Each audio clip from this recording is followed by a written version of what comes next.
কচুরিপানা দিয়ে ভাসমানভাবে দল বা ভেলা তৈরি করে বিভিন্ন জাতের চারা উৎপাদন করে জীবিকা নির্বাহ করে আসছেন প্রায় ১০০ পরিবার। বাংলাদেশের প্রত্যন্ত এমন একটি গ্রাম যেখানে ৩ মাস কাজ করে সারা বছরের সংসারের খরচ জোগাড় করতে হয়।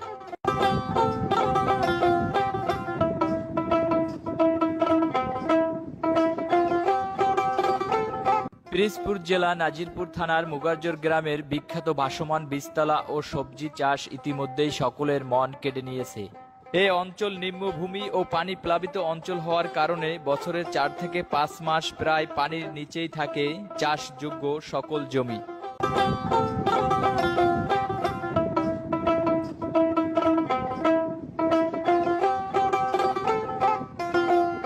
পরিত্যক্ত কচুরিপানাকে কাজে লাগিয়ে তার উপর বিভিন্ন জাতের চারা উৎপাদন করে বিক্রি করেন স্থানীয় কৃষকরা। সকাল থেকে শুরু করে বিকেল পর্যন্ত রোদ বৃষ্টির মধ্যেও কঠোর পরিশ্রম করেন তারা।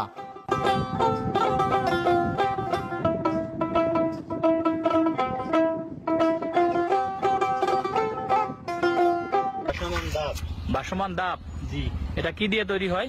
এটা কচুরিপানা দিয়ে তৈরি হয়। কচুরিপানা দিয়ে তৈরি হয়। জি। তো এখন আপনারা কি চেষ্টা করতেছেন? এখন এই লাতা দিতে আছে। লাতা মানে এটা মানে চারার গোড়ায় দেখতেছি ইয়া দিতেছেন। এই চারা গুঁড়াটা ডাইকে দেওয়া লাগে। ও আচ্ছা আচ্ছা, এটা কি চারা? লাউ চারা। লাউ চারা। জি। তো এই ডাইকে দিলে এটার কি উপকারিতা আছে?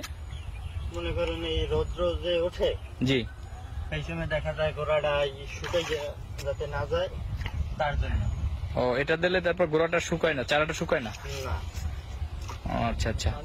তো এই চারাগুলো কি আপনারা লাউয়ের যে লাউ হয়, লাউ চারা বড় হবে, এগুলো বিক্রির জন্য তৈরি করতেছেন? জি। এগুলো কোথায় বিক্রি হয়? এটি বেশিরভাগ এই বাংলাদেশের সব প্রান্তেই বিক্রি হয়। আচ্ছা আচ্ছা। তো এই যে ভাসমান চারা তৈরি করেন আপনারা, এটা আপনার প্রথমে কি কি প্রসেস আছে একটু বলো না? হ্যাঁ। তারপরে এলে যে দুধলিব, তারপরে এলে ফেনা। হ্যাঁ। ফেনার পরে তারপর তো এই একটা চারা লাগাবার জন্য কতদিন এভাবে রাখতে হয় আপনাদের দলে? 20 থেকে 25 দিন। এই 20 থেকে 25 দিন। এই একটা চারা আপনাদের আপনারা কি হিসেবে বিক্রি করেন, শত না পিস হিসেবে? পিস কত বিক্রি করেন? বিক্রি করি 7 টাকা 8 টাকা। বাজার দরের উপর নির্ভর করে? হ্যাঁ, বাজারের দরের উপর নির্ভর করে। আচ্ছা আচ্ছা। তো কত বছর ধরে আপনাদের এখানে এগুলো চলে? প্রায় 50 বছর। 50 বছর ধরে। তো এই ধরনের কি কার্যক্রম বা ভাসমান ভাবে আর কোথাও চারা তৈরি হয় বাংলাদেশের?